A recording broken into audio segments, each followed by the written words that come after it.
नमस्कार, आप सभी का स्वागत है हमारे YouTube चैनल स्टडी कैपिटल। मेरा नाम है उत्कर्ष वर्मा और मैं हूं आपका साइकोलॉजी मेंटोर। मेरा मिशन चल रहा है कि इस बार जितने भी मेरे बैचेस में बच्चे आ रहे हैं, मैक्स टू मैक्स बच्चे, मेरी कोशिश तो रहती है सारे बच्चों का हो जाए, बट ऐसा पॉसिबल नहीं है, आइडियल कंडीशंस। मेरी कोशिश रहती है कि मैक्स टू मैक्स बच्चे मेरे अच्छी से अच्छी यूनिवर्सिटीज़ में जाएं। लास्ट ईयर मैंने अच्छे रिजल्ट्स दिए, इस बार भी मैं दे रहा हूँ। तो बहुत मज़ा आ रहा है बच्चों को पढ़ने में मुझसे, और बहुत मज़ा आ रहा है मुझे बच्चों को पढ़ाने में। तो मेरे सेकंड बैचेस बहुत जल्दी स्टार्ट हो रहे हैं। डेट्स 10th ऑफ मार्च, मेरे न्यू बैचेस आ रहे हैं, जल्द से जल्द एनरोल हो जाओ। लास्ट टॉपिक में हम लोग बात कर रहे थे सैम्पलिंग के बारे में। एक मुझे बहुत ही इंटरेस्टिंग चीज लगी जो मुझे लगा शेयर करना चाहिए तुम लोगों के साथ। एक टर्म होता है सैचुरेशन सैम्पलिंग। बहुत लोग को ये टर्म नहीं पता होगा, जिन जिन लोगों ने एक सिंह पढ़ी होगी मे भी उन्हें पता हो ये टर्म, राइट। अब सैचुरेशन सैम्पलिंग एक ऐसा टॉपिक है जिससे आपके डीयू में बहुत पेपर आ रखे हैं, बहुत क्वेश्चंस आ रखे हैं। जिन्होंने प्रीवियस ईयर पेपर सॉल्व किए होंगे साइकोलॉजी के डीयू के, वहां पर उन्होंने देखा होगा कि एक तरह का क्वेश्चन आता है जहां पे लगता है लोगों को कि आंसर पर्पसिव सैम्पलिंग होगा, बट उसका एक्चुअली में आंसर होता है सैचुरेशन सैम्पलिंग। अभी होता क्या है देखो, दो तरह की नॉन प्रोबेबिलिटी सैम्पलिंग होती है। एक होता है आपका जजमेंटल सैम्पलिंग, जिसको हम बोलते हैं पर्पसिव सैम्पलिंग, ठीक। दूसरा होता है आपका सैचुरेशन सैम्पलिंग। ये ज्यादा बुक्स में दिया नहीं रहता है, बट ये बहुत इंपॉर्टेंट चीज है, और दोनों में बहुत थिन लाइन का डिफरेंस है। इसीलिए जो जनरली जो लोग होते हैं ना, इसको इंटरचेंजेबली यूज कर लेते हैं, बट बहुत ही माइन्यूट सा डिफरेंस होता है। और ये जनरली आपके इंटरव्यू में पूछा आता है। जब आप किसी अच्छी जगह पीजी या रिसर्च के लिए बैठते हैं तो वहां पे इंटरव्यू में पूछा आता है। देखो, जजमेंटल सैम्पलिंग क्या होती है? सिंपल से, ये नॉन प्रोबेबिलिटी सैम्पलिंग है। इसका मतलब कि यहाँ पे रैंडम तो कुछ होगा नहीं, हम अपने कन्वीनियंस हिसाब से चुनेंगे। इसमें मान लो हमें कुछ ऐसा सैंपल लेना है जिसमें हमें पता है कि हम गेस कर पा रहे हैं, कि मुझे लगता है कि मेरे रिसर्च के लिए ये इंसान सूटेबल हो सकता है, तो मैं उसका रिस्पॉन्स ले लूंगा। आई एम नॉट श्योर, मुझे बस लग रहा है कि मुझे जो रिसर्च कैरेक्टरिस्टिक्स चाहिए इस पर्सन में, इसके अंदर वो होंगी, इसलिए मैं इसको ले ले रहा हूँ, ठीक। बहुत माइन्यूट सा डिफरेंस है, ध्यान समझना। जो सैचुरेशन सैम्पलिंग होती है वो एग्जैक्टली सब कुछ सेम होती है, इस जस्ट कि मुझे कंफर्म पता रहता है कि इस पर्सन के अंदर, इस बंदे के अंदर वो कैरेक्टरिस्टिक्स हैं। बहुत माइन्यूट सा डिफरेंस है।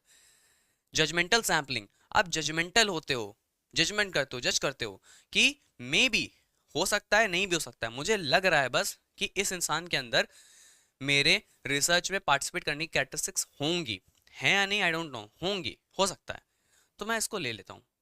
लेकिन सैचुरेशन सैम्पलिंग में आप एग्जैक्टली उन्हीं लोग को अपनी रिसर्च में लेते हो जिसमें आप श्योर रहते हो कि ये क्राइटेरिया सेटिस्फाई कर रहे हैं। एग्जांपल लेते हैं, मान लो मुझे फिजिकली एबल्ड बच्चों पे स्टडी करनी है कोई, तो अगर मैं सैचुरेशन सैम्पलिंग यूज करूंगा तो मैं एग्जैक्टली उन्हीं बच्चों को अपनी स्टडी में लूंगा जो कि फिजिकली एबल्ड होंगे, ठीक। अब यहाँ पे मुझे पता है कि वो हैं, तभी मैं उनको ले रहा हूँ, मैं कंफर्म हूँ, श्योर हूँ।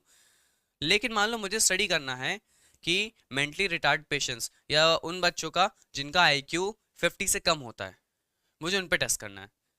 तो या तो एक ऑप्शन है इसके पास कि मैं हर एक बच्चे का आईक्यू टेस्ट लूँ, फिर देखूँ कि चूज करूँ उसके ऊपर। या तो एक दूसरा तरीका हो सकता है कि मैं उनके एग्जाम्स के मार्क्स, उनके कुछ बिहेवियर्स, उनके पेरेंट्स से बात कर लूँ।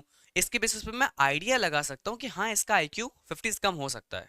मुझे एग्जैक्ट पता नहीं है, मैं आइडिया लगा सकता हूँ, मे बी जजमेंट कर सकता हूँ। तो ऐसे कंडीशन में जब हम श्योर नहीं होते हैं अपने सैंपल को लेके कि उसमें कैरेक्टरिस्टिक्स प्रेजेंट होंगी या नहीं होंगी, एग्जैक्टली कंफर्म नहीं रहते हैं, वहां पे हम जजमेंटल सैम्पलिंग यूज करते हैं या फिर पर्पसिव सैम्पलिंग, ओके। और जहां पे हम एकदम श्योर रहते हैं, कंफर्म रहते हैं कि ये चीजें तो हैं ही इस सैंपल में, वहां पे हम यूज करते हैं सैचुरेशन सैम्पलिंग। तो ये बहुत ही इंपॉर्टेंट कंसेप्ट है, बहुत ही माइन्यूट सा कंसेप्ट है, बहुत इंपॉर्टेंट डिफरेंस है, बट बहुत छोटा डिफरेंस है। इस चीज को समझना बहुत मुश्किल है, बट बहुत ईजी भी है, और जानना बहुत इंपॉर्टेंट भी है, क्योंकि ये एग्जाम में बहुत एक रखा हुआ क्वेश्चन होता है। तो इस तरह के और भी इंटरेस्टिंग कंसेप्ट्स को अगर पढ़ना है, बहुत माइन्यूट से इसमें चेंजेस होते हैं, न्यू चीज़ों को पढ़ना है, न्यू तरीकों से पढ़ना है, तो मेरे कोर्सेज में जल्द से जल्द एनरोल होइए। बैचेस हमारे एक अभी चल रहा है, और नेक्स्ट बैचेस हमारे बहुत जल्दी 10th ऑफ मार्च से स्टार्ट हो रहे हैं। साइड डिटेल्स आपकी स्क्रीन पे हो रही होंगी, लाइव क्लासेस होंगी आपकी, test series, doubt sessions, weekly test, और रिसर्च मेथोलॉजी, स्टैटिस्टिक्स मेरी स्पेशलिटी है। सारा डर खत्म हो जाएगा तुम लोग का, ऑलराइट। तो मेरी गारंटी है कि 2 महीने बाद आप लोग साइकोलॉजी में कॉन्फिडेंट फील करोगे। ओके, मिलते हैं हम लोग अपने कोर्स में। Thank you.